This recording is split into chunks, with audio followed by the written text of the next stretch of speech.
සිද්ධාර්ථ ගෞතම තාපසයා රාජ්‍ය එපා කියලා බලය එපා කියලා කිරුල අත්තරලා යනවා. මේ ගිය එකේ සංකේතය තමයි මේ චීවරය. සියලු දේවල් අත්හැරීමේ සංකේතය.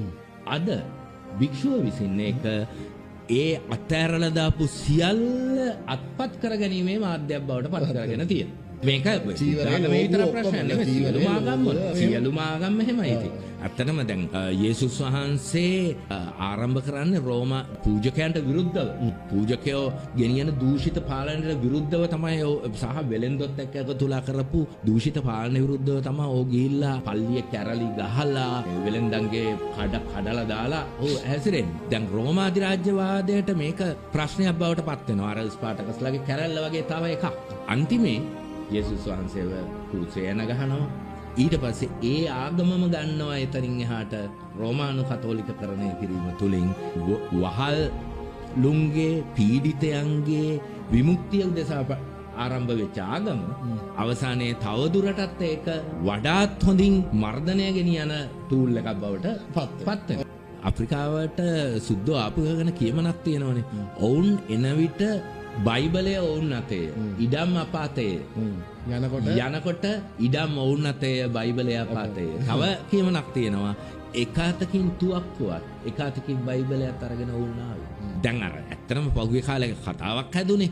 උඹ නිවන් යනවාද නැත්නම් අරින්නද?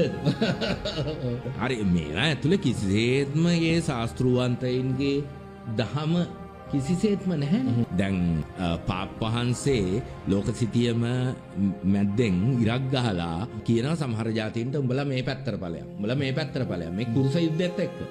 කුරුස යුද්ධ කියන්නේ අරාබීන් විසින් ඔටෝමාන්ලා විසින් වහනවා පෙරදිගට තිබිච්ච වෙළඳ මාර්ගය. මේකත් එක්ක තමයි දේශ ගවේෂණය පටන් ගන්න. පාප්ගේ නියෝගය ආවහම මුලින්ම කවුද මේ මුහුදු යන්නේ? මුහුදු කොල්ලකාරයෝ වෙන්නේ සහ දේශ ගවේෂකයෝ වෙන්නේ පල්ලිය විසින් ප්‍රතික්ෂේප කරලා අපරාධකාරයෝ හැටියට එවුන් මොකද උන්නේ මෙවට නිර්භීත උන්ට උන්නත් එකයි මලත් එකයි බයක් නැහැනේ. අවසානයේ පල්ලියෙන් පහ කරපු පූජකයෝ තමයි වෙන රටවල් වලට ගිහිල්ලා ඉවරලා ඒ පල්ලි දාන්නේ.